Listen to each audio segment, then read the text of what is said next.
सोय चांगली आहे. चांगली आहे. गरम पाणी, बरं. थंड पाणी.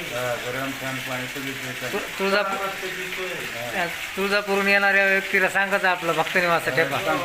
हा? हां, बस स्टँडच्या बाजूला बस स्टँडच्या बाजूला मेन हायवेला. Main highway. धन्यवाद. जय शिवराय. जय शिवराय.